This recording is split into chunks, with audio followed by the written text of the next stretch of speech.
Okay, chicken tractor time. Chicken tractor conversation. Here we've got turkeys in the chicken tractor. We also use this for rabbits, but I wanted to give a little tour of this thing. This has been an awesome design, and it's got a couple little features that you don't see on most of these because we have some predation and stuff here, so we'll talk about the electric fence and that. But yeah, we'll do a little walkthrough and I'll tell you some of the pros and cons and some of the little design mistakes and little improvements that we could have. And here's our 3 turkeys. Happy little guys.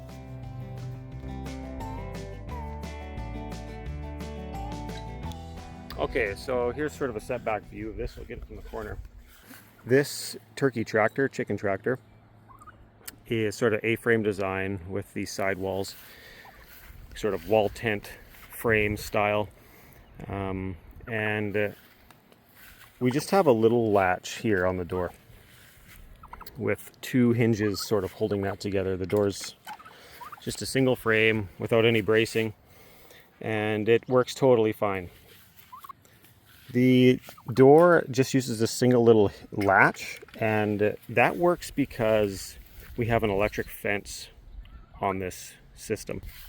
When I move the chicken tractor on this side here, I grab the handle, give that a big lift, up she comes, and the whole thing just travels. It sort of lifts up the ground grid for me as I do it. Okay, back to selfie mode here. So one design flaw in this is I created the dimensions for this tractor to fit a standard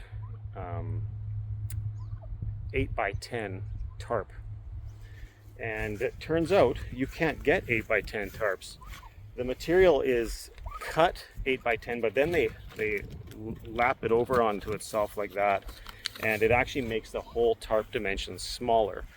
So unfortunately, this was supposed to land right along here so I could actually secure it all the way up, but I do end up having this gap here, which is really annoying. I could buy a larger tarp and just cut it to size, but these tarps are so cheap that I just went ahead and bought a normal size tarp. I take a little chair here, just got that hanging there, and that allows me to sort of, when they're smaller and I'm checking them over and stuff, I got somewhere to sit down. Let's go inside.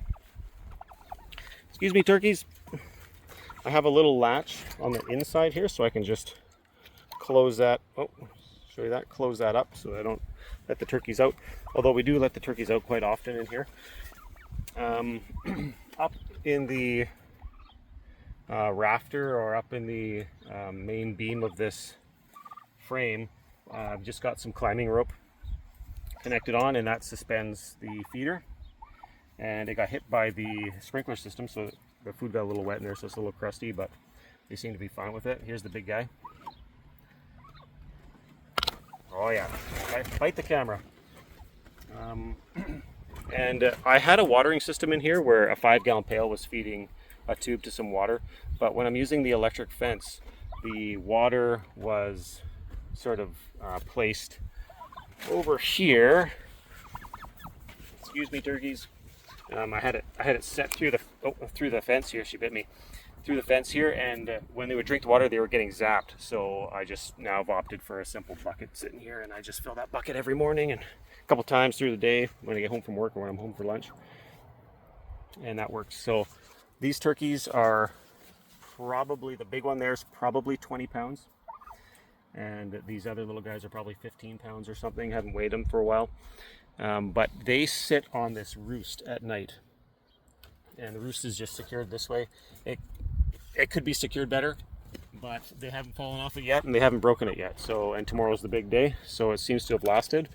But it could. There's a couple ways to secure that a little bit better, which I would probably do. You can see I've just used some scrap wood and kind of screwed it on there.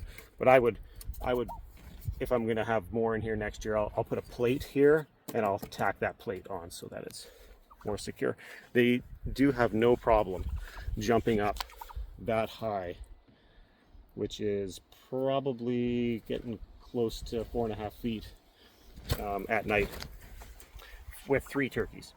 When I had more than 3 turkeys in here, they were getting a little crowded up there, but being down to 3 now, haven't sold most of them, it seems to work. I'll just show you the wheels now.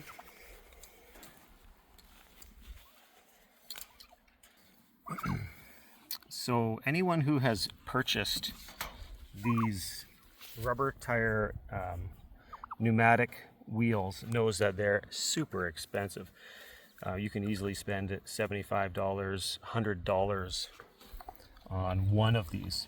And so what we ended up doing was buying a cart from Costco. I'll show that to you. And we've been taking the wheels on and off that cart and just leaving them on the chicken tracker for the most part. And when we need the cart for whatever, I'll just pull them off of here, which is pretty rare. And again, this tractor is only needed for about 3 months. So then it just goes back into storage. But I use a little system here to just pull those on and off. We're just gonna move the tractor forward a bit here. And I don't always do this, but I've just got a way to sort of secure these sides up for the electric fence so they don't get sort of caught up in the grass.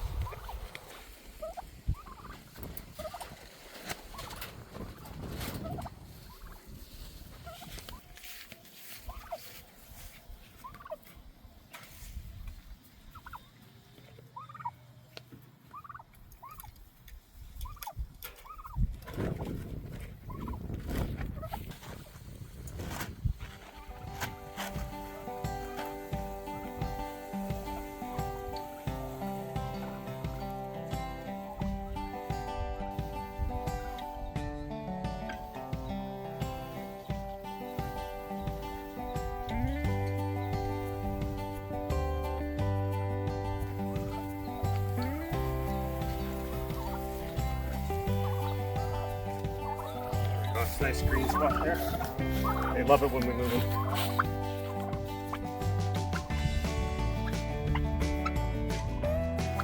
They sound happy.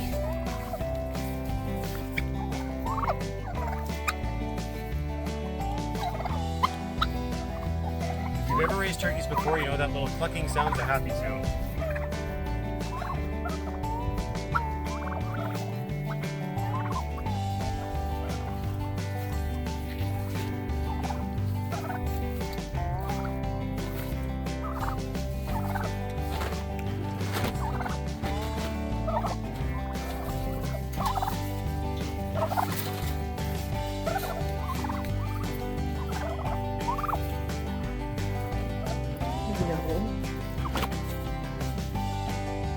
I know they like my rings.